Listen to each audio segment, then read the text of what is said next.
I am really happy to be here to talk about an opportunity. In the 30 years that I've been doing this, I think what comes ahead is a little different. I'm going to give people some perspective and give you some steps that I'm advising the MSPs that I work with to take in the coming years. Some of you might know me, as Joe said, as someone who built a couple MSPs and sold them. You might know me as the founder of TruMethods. We've trained over 8,000 MSPs around the world. We built the industry's first vCIO software platform called My IT Process. You might know me in my current role as the Chief Community Officer at Kaseya, where we have over 1,000 MSP peer members in 3 continents. You might know me as a founding investor with Aaron and a board member here at Roost. You might know me as someone who sits on the board of 2 private equity-backed MSPs that's acquired 20 MSPs. But you probably most know me here as the father of our VP of Marketing, Gary Pica Jr.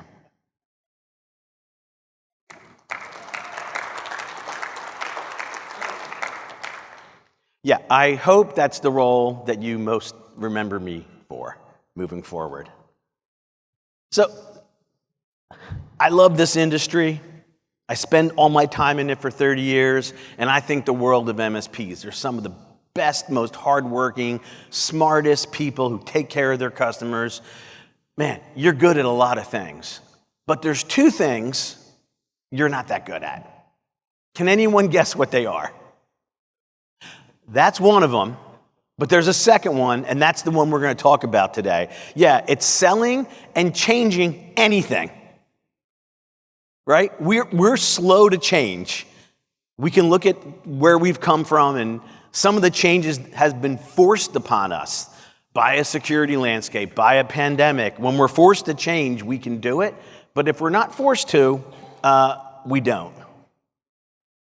So, I want to talk about change because what we need to do in the next 2 to 5 years as an industry is change in a way that we've never had to change before.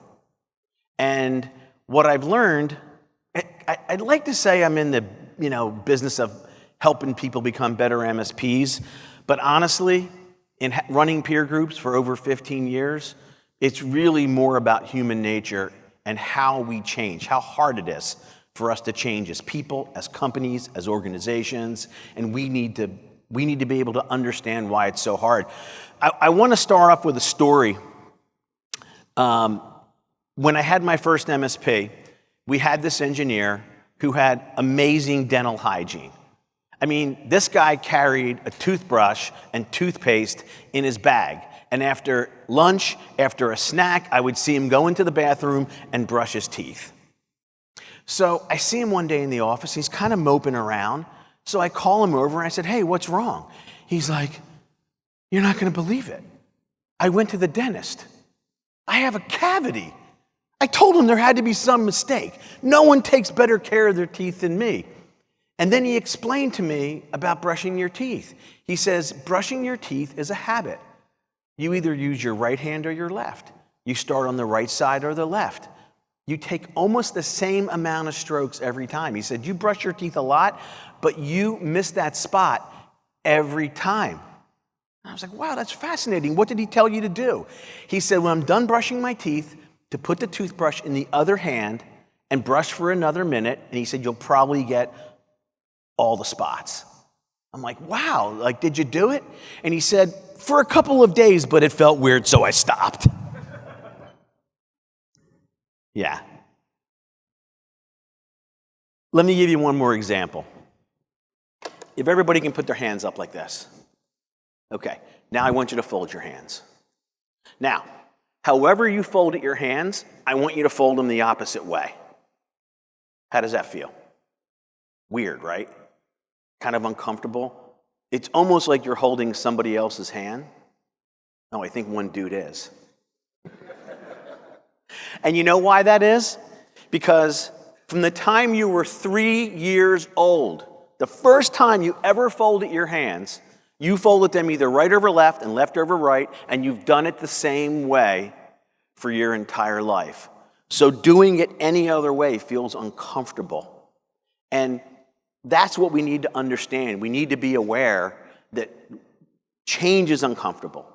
And we're going to have to do things in the coming years that are really uncomfortable. So first thing I want to do is I want to look back a little. The people in this room have driven the pace, for the most part, of technology change to our customers, small, medium-sized businesses, SMBs. So the SMBs, their technology evolution has lagged behind the enterprise and the mid-market because we're slow to change.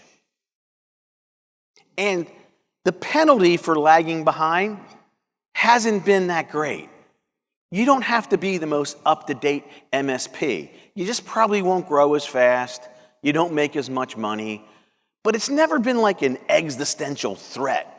And I've heard other speakers through the years with different changes were coming, always threatening it was going to be the end of MSPs. And I never felt that way. I feel today, the things we're going to talk about, that there will be a reshuffling of the deck.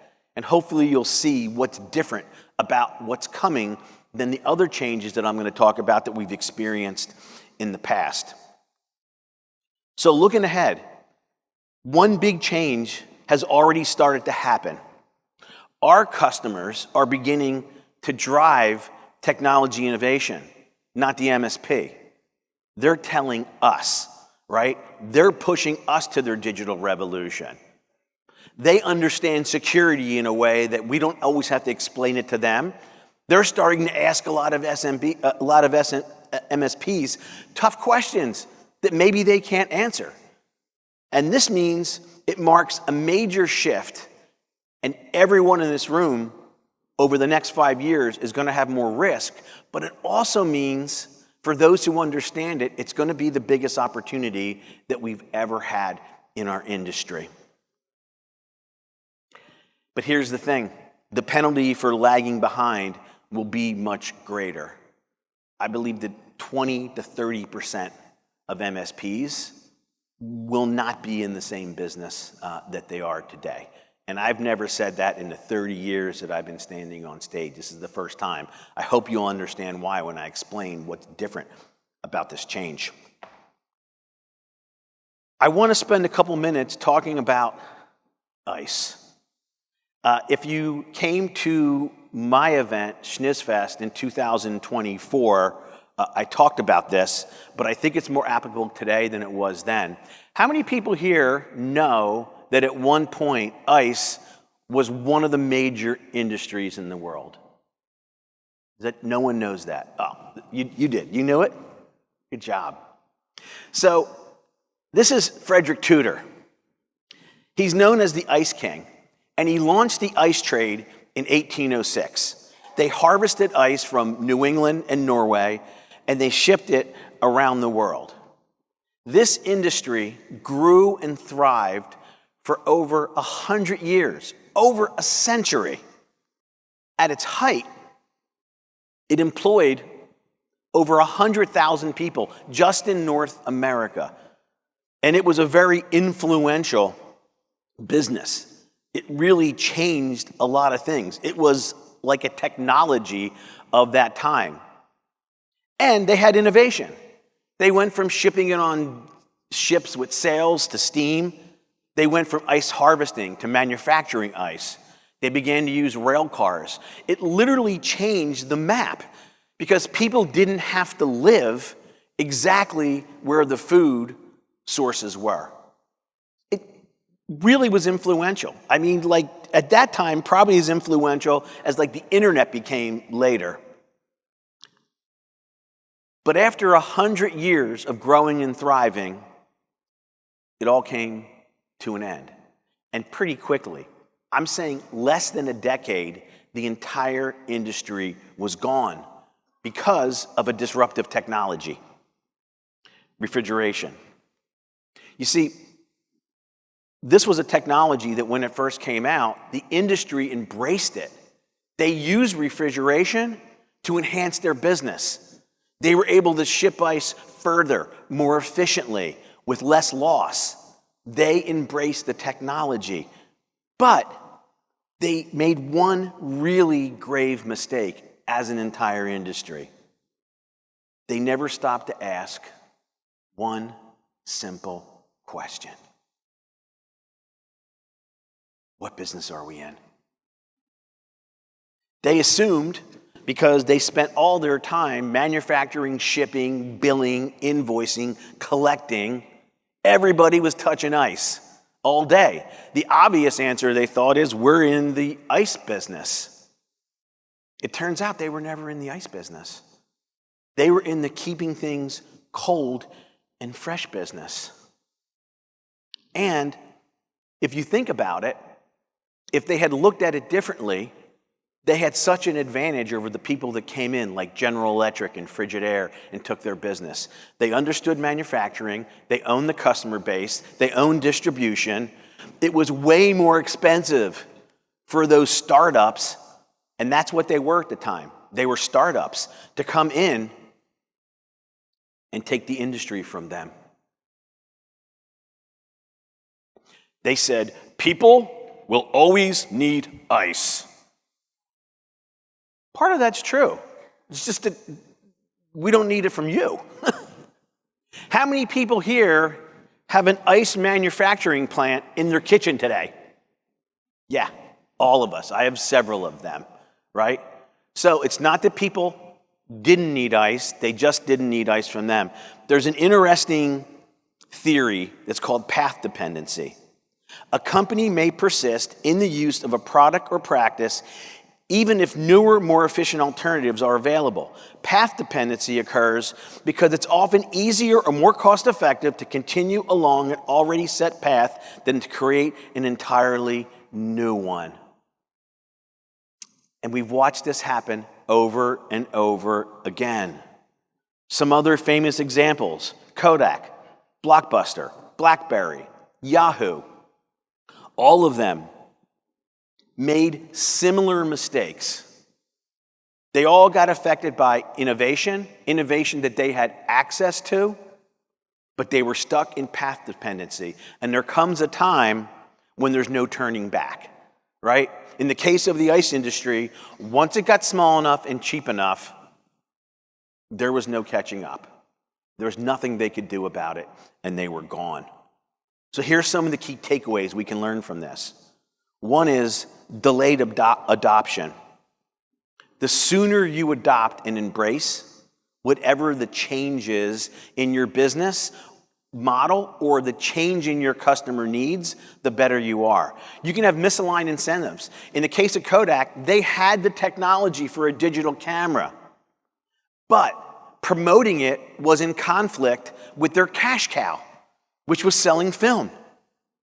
So they put it off, they delayed it, they didn't do it, they didn't have their incentives aligned, and they went from being one of the most valuable companies in the world to nothing. Partial innovation. So thinking about innovation where there's a technical impact, but are you understanding the business model impact? And then finally, a platform shift when entire ecosystems can become obsolete. So I want to ask everybody here the same question. What business are we in? What business are we in this room? IT support and security? How many people think that's the business we're in? It seems like it, right? Because what do all of our people do all day long? IT support and security. People will always need IT support. They just might not need it from you. People will always certainly need security. That might be true. They just might not need it from you.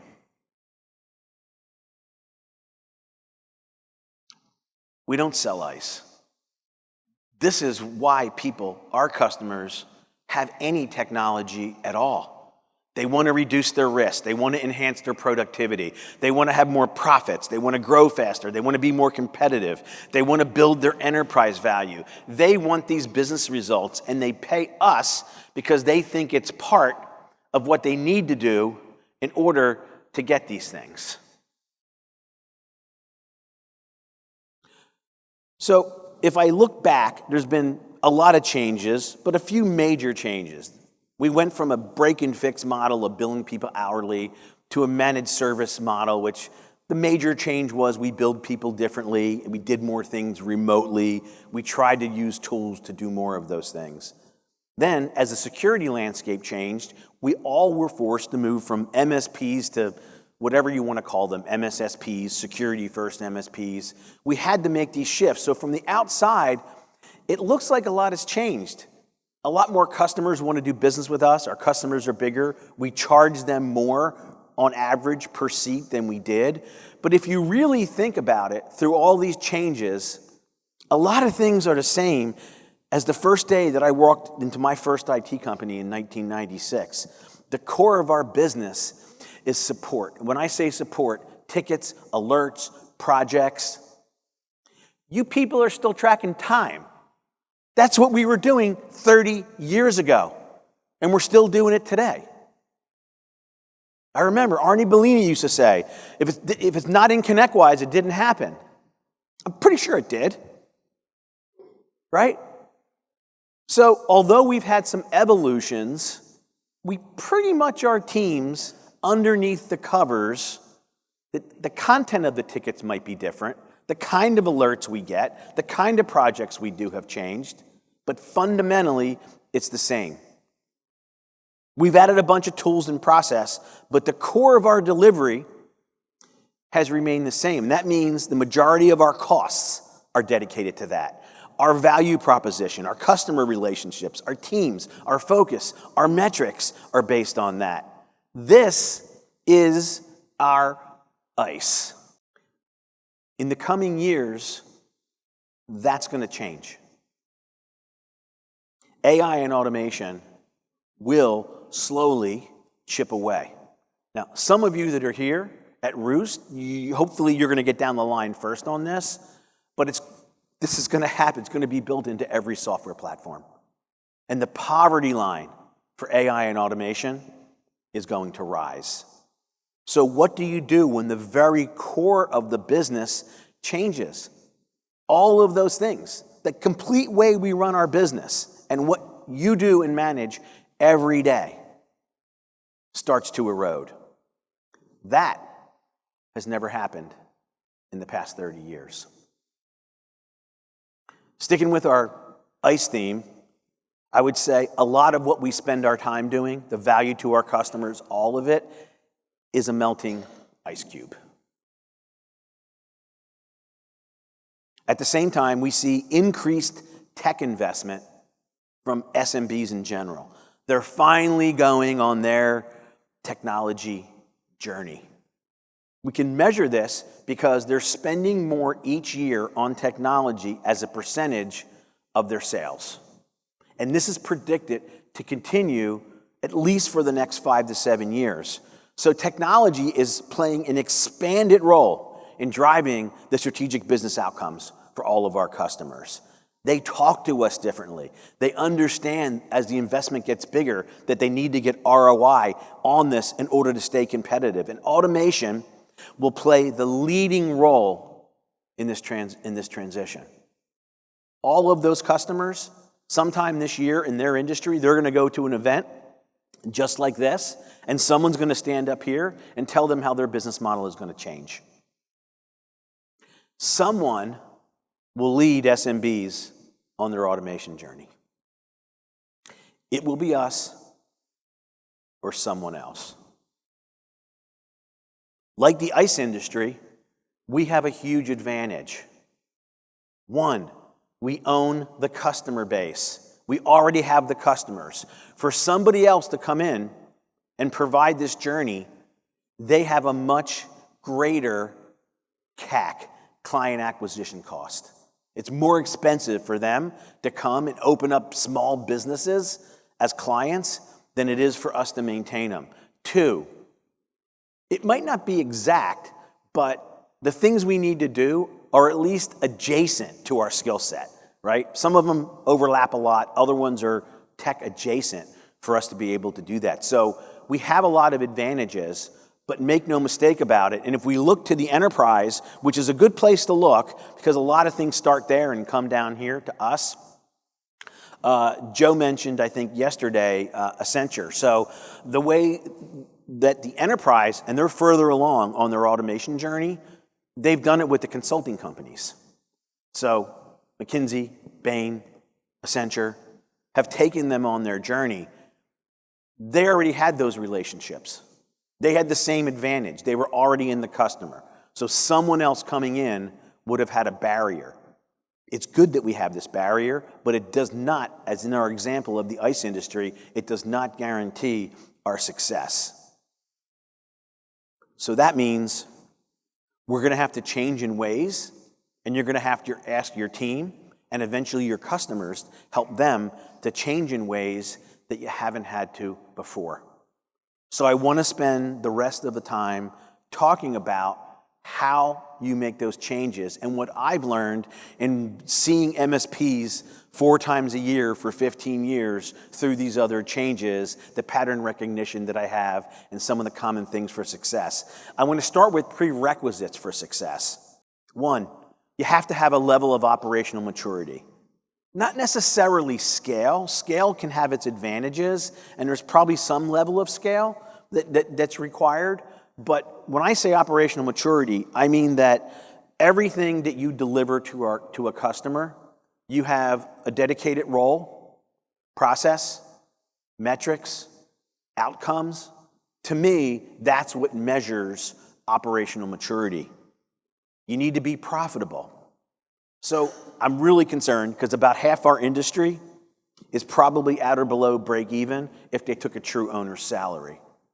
And for the things I know that we need to do, if you after owner's salary aren't at least 15% profit, you probably can't afford to do the things you need to do in the next 2 to 4 or 5 years in order to make the changes that we're talking about. Sales and marketing function. You don't have to have the best sales and marketing function, but you have to have some time, attention, measurables on this, because as we develop new services, we need to bring them to market. And probably most importantly, we need to have the right kind of relationships, strategic relationships with our customers. And I'm going to double click into that one because I think it's so important. And finally, just a strong culture, a culture of change. Aaron talks a lot about a culture of automation, building a center of excellence. We always get a new maturity model from Aaron, and then I steal it and say it's mine. So thanks for that, Aaron. I appreciate it. So if any of these things are an issue for your company today, this is where I would get started. Get started on those prerequisites. So how do we win on this transition? I think there's really 3 things. We need to lead in efficiency. I'm going to give you some definitions and give you some concepts around what I mean by leading in efficiency. What we've seen in every other change in our business, the people that get there first get a lead, and they normally don't give it up. My peer members that got out in front of their security maturity before the average MSP,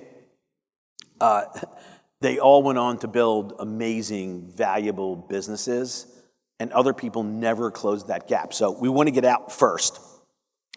Then, because a big part of our value proposition is a melting ice cube, we need to fill in those value gaps with our customers, right? Change the tires while the car is rolling down the highway. And finally, in a few different ways internally and with our customers, we need to be more strategic. So let's talk about each of these in a little more detail. First, leading in efficiency. You need to measure efficiency. You need to have targets, and you need to set goals. And when I think about it in a couple ways. I think about technical efficiency.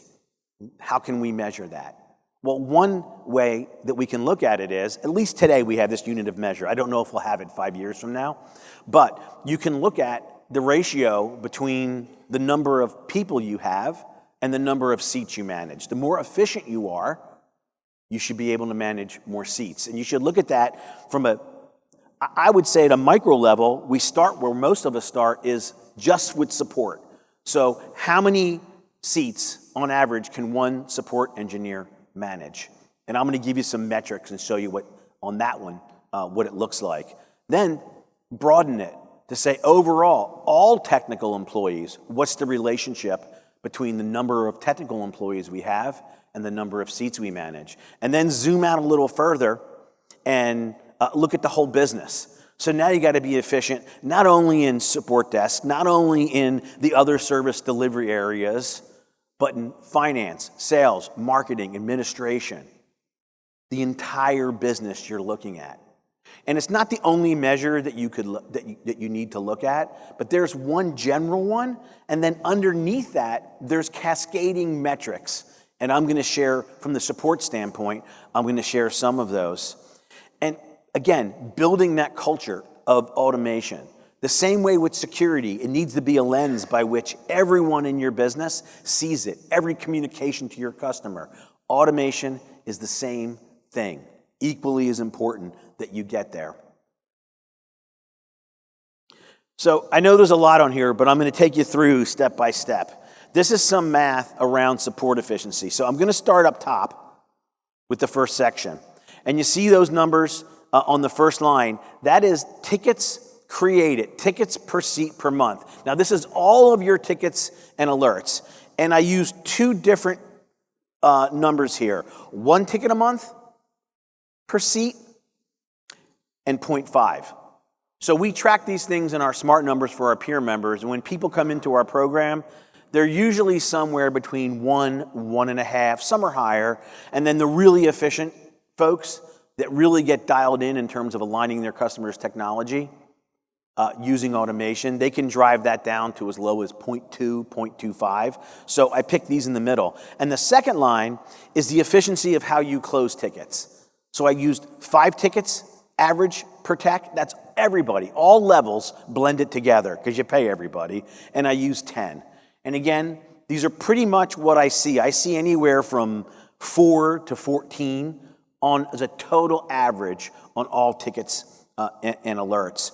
So that gets us the calculation down to the last line, which is seats managed. So company A, each tech on average or engineer can manage 105 seats. So every time you add another 100 seats, you have to add someone just to support desk. Company D manages 420. So they can add 420 seats before they have to add someone. Does that make sense to everybody? Okay. So the next piece is, well, how does that affect our cost? So I took those same seats managed and I averaged an average price for a resource. Company A, it cost them $51 a seat just for support. Company D, $13 a seat. If you're Company D, can you compete with Company A? Who's more likely to innovate? Who's more likely to drive value and find new ways to drive value to customers? When I ran my MSPs, we had a $9 or $10 cost per seat. One reason was I was obsessive both about our efficiency in closing tickets and our tickets per month per seat. It was our culture to understand and looked at it in every huddle, in every weekly meeting. We looked at it monthly, quarterly. And I ask all of our peer members to do the same. And finally, if I go down here and I'll add some seat price into it, and I pick 2 seat prices, one at $150 a seat and one at $190, and I overlay that to how efficient you are in terms of managing seats. Company A, every time they add another $16,000 of recurring revenue, they have to hire somebody else in the support desk. Company D can add $80,000 of monthly recurring revenue before they have to add one more person to support desk. Again, the same question. If you're Company A, would you want to compete with Company D? These are impactful. So these are the kind of things, from a support standpoint, you need to make your culture.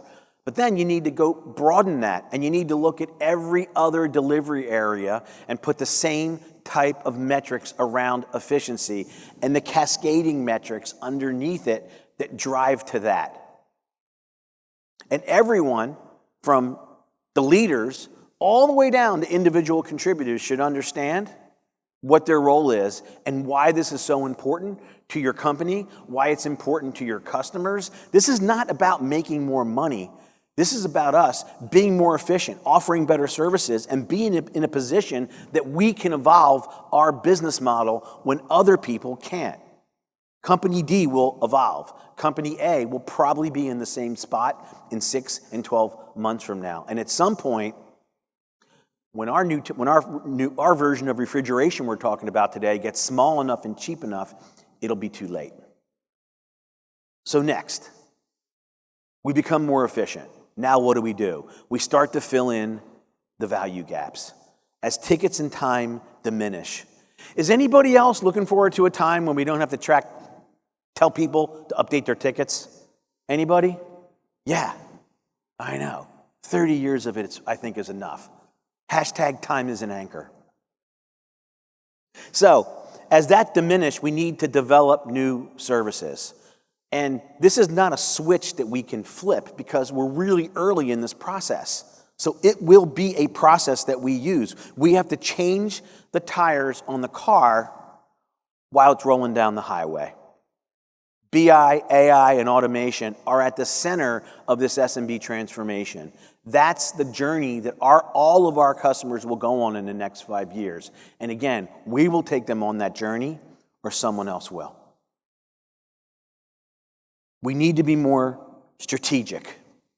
We need to understand the changes to our business model that I'm describing today, and we need to lean into our customers' business model changes, not their technology changes, where they have to go and the role that technology will play in where they're headed.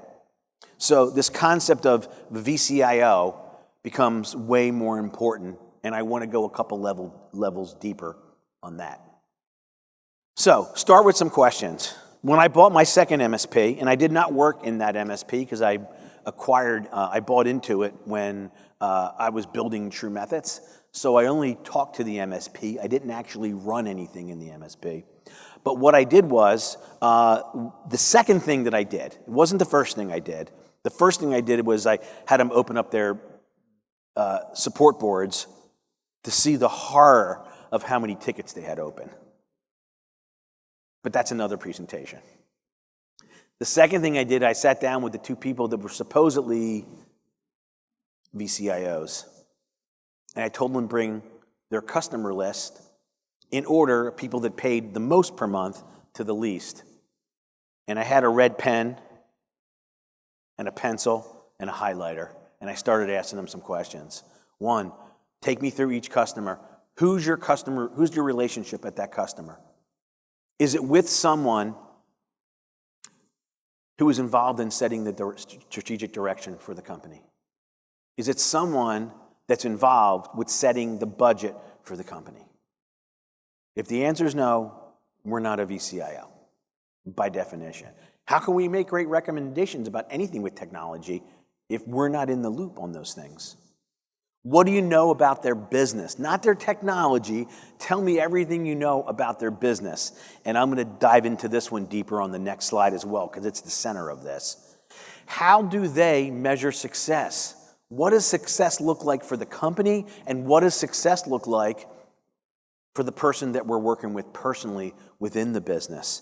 And are you really trusted? Because we all like to throw around that word, trusted advisor. I do not love that word. Do you have any advisors you don't trust? I hope not. Get a new advisor if that's the case. But we can look at some metrics. If you look at your monthly recurring revenue, as a customer base, how much new MRR or NRR, non-recurring revenue, as a percentage is being generated. That tells you your customers may like you, but do they trust you? Are they investing in you? Are they taking your recommendations? So that's one really important metric that you should be tracking. So next, transforming our value proposition. So as we lead the way in efficiency and we start to free up some of our resources and we start to change the value proposition to our customers, how do we start to fill in those gaps? It starts by asking the right questions. These are the kind of questions you need to ask. Tell me about your business. Are you a marketing-led business or a sales-led business? Are you a high-margin business or a low-margin business? Are you a big player in a small market or a small market in a big market? Who's your biggest competitor? Why do people buy from you instead of your biggest competitor? Who's your biggest vendor? When we look at your quote to cash, what are the most important points along there that drive success? What's your biggest opportunity in the next few years? What's the biggest risk to your business in the next few years? How many of us or have people in our company that are asking these kind of questions of every single one of our businesses? Yeah. This is where we need to live. This is where we should already be living. When I hear people tell me, one other thing that I do is I participate as the business analyst on the cyber call, and constantly we hear, well, my customers don't want to invest in security. Well, that's not your customer's issue. I think that's our issue. If we knew all those things about their business, we would be able to explain security risk to them in a way that they would understand it. And when we think about where we're headed with automation, can we help them if we don't understand those things? We need to start this process now. Dropping down one level, one place maybe to start is on applications and process. So last year, we did a project in our peer groups called a tools gut check. And everybody gathered all of the tools they use in any area of the business, and they put them into a form and how much they pay for them, what they use them for, if they were integrated to any other tools. And every single business owner was shocked. They had way more tools than they thought they did. Can anyone guess how many tools you have on average? 40. It was 40 tools. So to have that as an average, there was people that had more. That's a lot of tools. A lot of tools to manage. That's whether you have 100 people in your company or 4. You have all the same overhead on those things. Well, guess what? If you did that process with each of your customers, and the decision makers at that business saw the results, how shocked do you think they would be? When they saw how many tools they have, how much they're spending on them, and it starts a conversation about, hey, can we rank these of orders of importance? Which ones have to work together? Is it automated or manual? Of the key processes in your business. Again, from quote to cash, and the things that are most important in those things, what are the key processes there? You have that conversation. You have it with a second customer, a third, a fourth, a fifth, a sixth, a seventh. Guess what happens about 6 to 7 customers in? You start to get pattern recognition. You become interesting all of a sudden. You're seeing the things that are tendencies in most businesses. You're also seeing the common applications across SMBs, even if they're not in verticals. And once you do that, we can start to look for opportunities where we can help them. And then we want to figure out how to help them. And I'm going to say, don't try to figure out the entire, what you're trying to do or build a new business or an entire offering. We're not qualified to do it yet. All you want to do is make, at the minimum level, understand maybe what your costs are and have an open conversation with those early customers. Hey, we've automated our entire business. I asked you some questions about yours. I think we can help you do the same. You're one of the first customers we're going to work with this on, so here's how we're going to work with you. We're going to solve the problem. I'm going to tell you kind of what I think my costs are in this, and we're going to come to some agreement. And later, as I mature this, I may ask you to change that model. Is that fair? And then just learn something. Solve the problem. And again, you want to be looking for things that are patterns. We do not want to be custom folks. We want to have reusable work. We want to have the same kind of things that we do so that all of our team can understand and support. The same way we wouldn't want to have 100 operating systems in 100 different companies. That would not be efficient, right?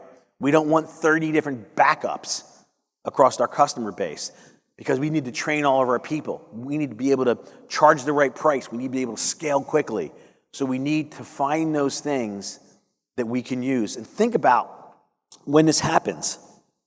Our TAM, our total addressable market, changes dramatically because the same customer that's spending $4,000 a month with you now might spend $3,000 to $5,000 or more. I was talking to someone yesterday, one of my peer members, who is all in on automation. Like they're all in. And that's expensive, right, to do that right now because there's a lot of learning curve. But he found a customer who has an application that they're working to automate that he thinks they can be successful at that will eliminate 30 headcount in one part of their sales process. It's kind of a manual thing that they do in this role. 30 people. It'll throw $2 million to this company's bottom line.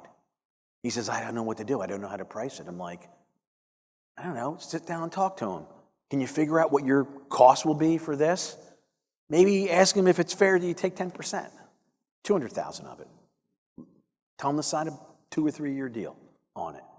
So these numbers, even in small businesses, because remember, we're a small part of the cost of our customers.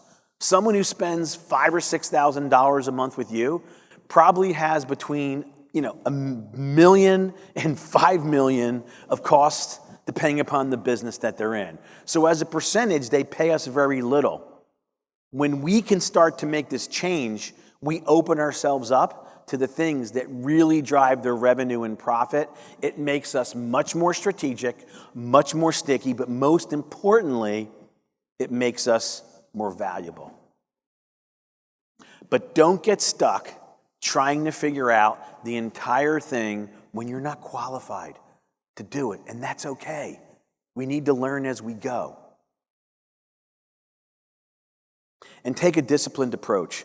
So I want to tell you a story when we were rolling out my IT process. My IT process does two things.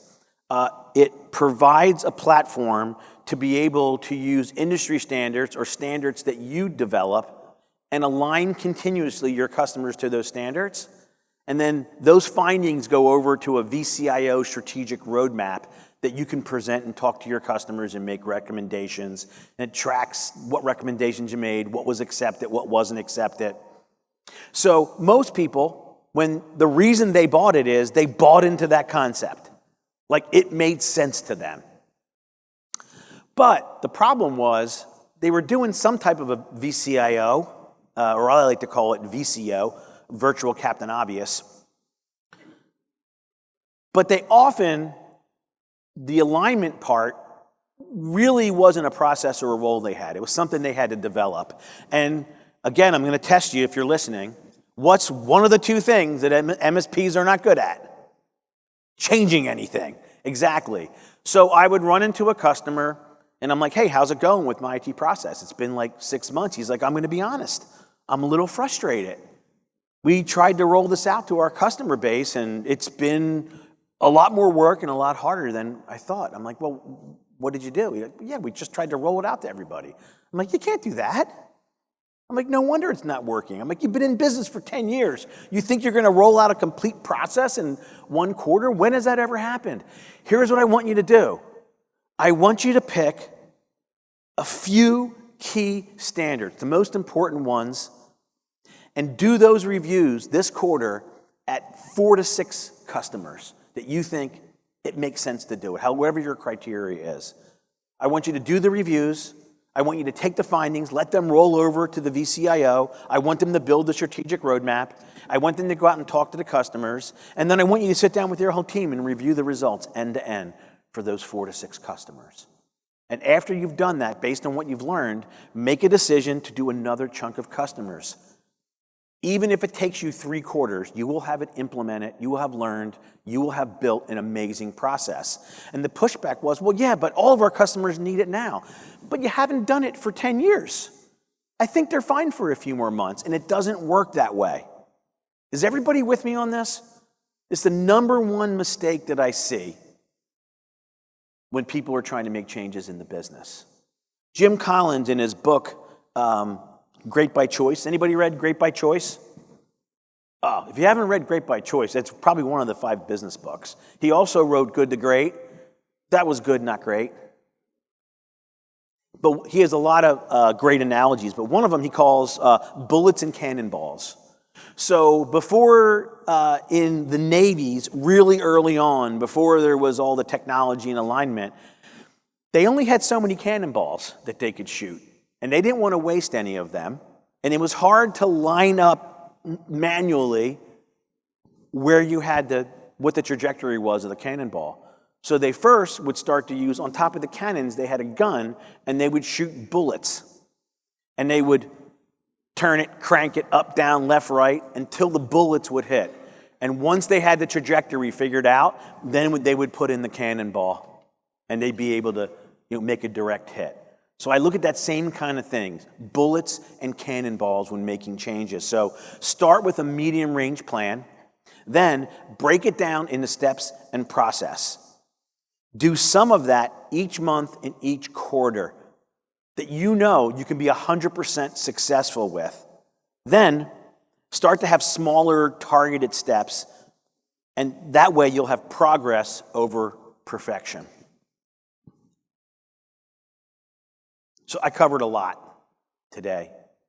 And in summary, I want you to think about the technical impact of the technology that you're all part of today. I want you to think about it in the context of what I think will happen to our business model as well as our customers' business model. But also think about the business impact, the customer impact. Think about strategies versus tactics, because in the conversations that I had here over the last 24 hours, they were mainly tactical. They were a lot less strategic. And it's going to take both to do that.